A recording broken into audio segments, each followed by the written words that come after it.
This is your 2020 Lexus IS 350 all-wheel drive. Carryover model from 2019 and still part of the third generation that came out in 2013. I don't mind the spindle grille. It's fine for me. It was a little weird in the beginning, but it's one of those polarizing things about Lexus that either you love or you hate. And I'm in favor of it. So you got the cool L-shaped day runners, LED, very nice. This is kind of cool for me. I'm gonna call it a perk. You get a 7-bulb turn signal. They're small bulbs, but still looks cool. And you get your 1, 2, 3 for 8 triple beam regular set of lights, and your high beams come out of there. So it's a nice front end design. I don't know, I like the way it looks. It just has that nice pointed nose. Yes, that's my versatile point. Anyway, let's go around to the side view. You get 18-inch wheels on this trim, and there's snow tires, but it still looks good. There's your F-Sport badging, LED turn signal integrated into the side mirror. Let's back up, take a look at the side profile. Again, nothing's changed with it cosmetically, and I think it looks really, really nice. Let's go around to the rear. An irk for me is they don't have LED turn signals on the rear, but they have the LED brake lights as well as the rear day runners. And it's that cool, nice L pattern that carries on up to there. I wish that was LED. And there's another F-Sport badge and your all-wheel drive IS 350. 2-inch tailpipes covered in chrome, looks sharp, looks symmetrical. This is a bit of a quirk. To open the trunk, you can either use the key fob, or what I would have thought is to touch here, but it's way over to the right. So right there, and that's how you open it. And there's a look at where it is compared to the middle of the Lexus logo. 306 liters of cargo space. You can't really see a lot here. I'll give you a better, oh, actually, that's a pretty good look. Yeah, so 306 liters of cargo space in there. A bit of an oddity for me, we'll call it a quirk. I would have thought there would have been a power trunk in here, but it's the one touch, and it comes up slightly and you got to do the rest yourself. First world problems, I know, so I would have thought there would have been a hydraulic trunk in here. Anyway, that's going to wrap up the outside of the 2020 IS 350. Let's take an inside look at the 2020 IS 350. Here's a quirk. There are no cup holders in the rear doors, but you got a couple of cup holders here, and they're adjustable, so a couple of different drink sizes fit. I like how they've given us knee room, the rear passenger, because the seat contours from being way back here to in there. So I like that Lexus, well done. There's a look up front. And speaking of up front, let's jump in there. So front door, of course, you get a couple holders up here, a little bit of storage in there, because there's a bottom, it doesn't go all the way through. The side bolsters, full marks, A+, really, really nice. Thigh bolsters, also very good. Keeps you in place, and I love the way the red leather contrasts the white exterior of the vehicle. Let's jump inside, do a quick spin here. So let's start her up. Push button start. Standard dashboard, you've seen it before. Still cool. My favorite party trick is when you want to get to the menu to go through some different items. The whole ring slides over and it's very cool. And you just circle or cycle through, get whatever you want and for your information and pick it selected the way you want it. And then again, just tap that button, top of your screen, and the ring moves over. Very nice. Here's an irk. If I want to put my heated steering wheel on, I can do it easily, but that part does not heat, and that part does not heat. It's only the perforated parts that heat. So kind of a peculiar move. I would have liked to have seen the whole steering wheel be heated. My 2 cents on that. We've done that. I like how it's not like a chrome shiny finish on the steering wheel. I like how it's sort of on the duller side, or matte finish, or whatever the term is. Very, very nice, and just it has that nice elegant look to it. F-Sport badging at the bottom of the wheel. So I'm gonna go top to bottom. Big massive screen, I think it's 10.3 inches, and it's controlled through that. I don't like it. It's not very intuitive. It's hard to maneuver, and it's very sensitive. So let's go to the menu. Just a quick spin around some of these things, and just you have to be very precise. And even with a setting on a slower response, sometimes, oh, I don't want my phone. Now let's go back, right? So you just gotta kind of just be a little extra careful with that menu.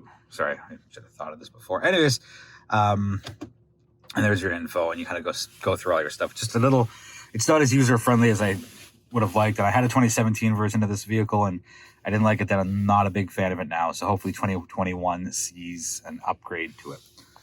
15-speaker Mark Levinson audio system is amazingly good. Probably one of my favorites in the entire class of vehicles for luxury sports sedan. So love it. Sounds terrific.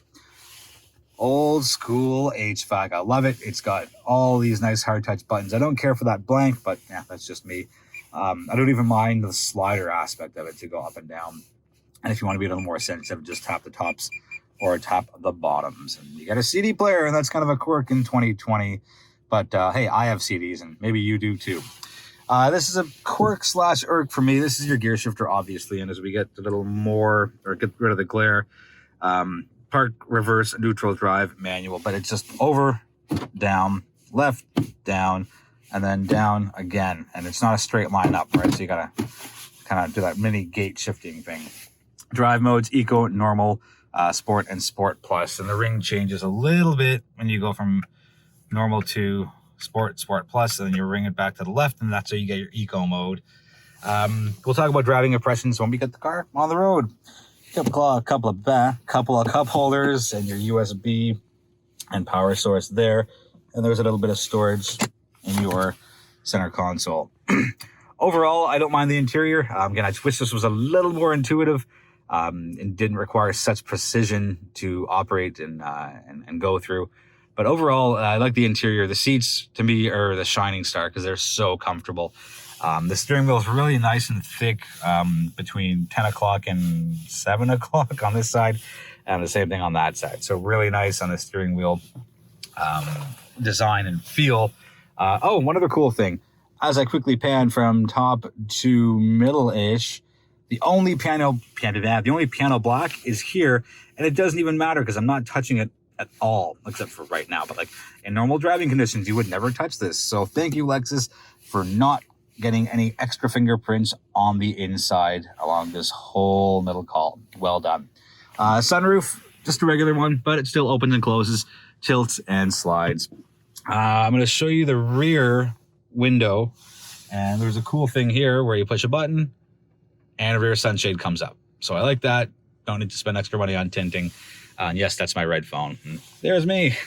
All right, let's end up with a shot of the logo and off with a shot of the logo, and we'll be right back. 2020 Lexus IS 350. Let's do the drive.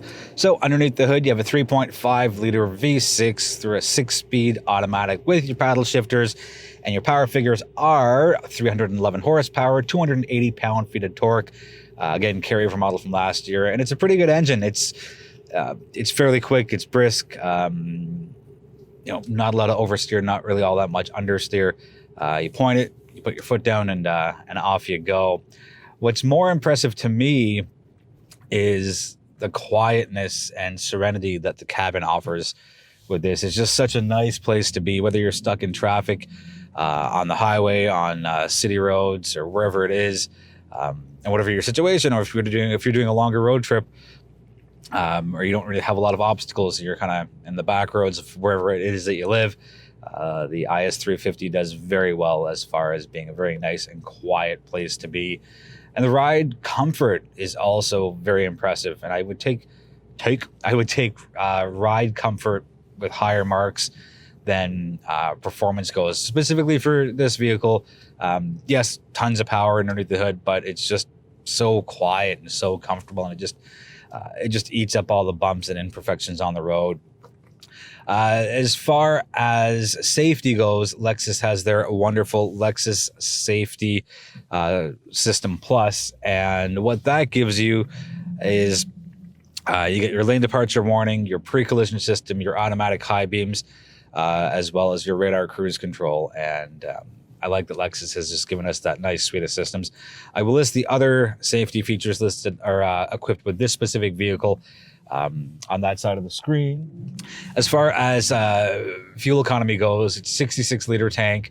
I'm surprised I didn't screw that up. And our fuel figures here are 12.3 for the city and 9.1 for the highway, for a blended total of 10.9, which isn't too bad. Yes, I know some people may say it's growing long in the tooth. It's part of the third generation that's been out since 2013. There was a mild refresh in 2016. Here we are in 2020. So I think there should be something for 2021's model year, whether it's a complete overhaul or it's another not quite mid, but just another refresh. I think it needs it. in some degrees. I think the interior, as far as creature comforts and seating goes, is great. The infotainment system needs to be upgraded. Sorry, just to make it much more user-friendly and intuitive. I just find that I'm spending more time looking down at my hand and then looking up at the screen, then looking up at the road, just to make sure I'm getting what I want out of it, whether it's the audio controls or the navigation or whatnot. Not a bad system by any means. It's a smart system once you're able to get a handle on it and be able to properly navigate through it. All right, that's going to wrap the review up. Thank you so much for watching. I appreciate the support. Feel free to subscribe if you haven't already.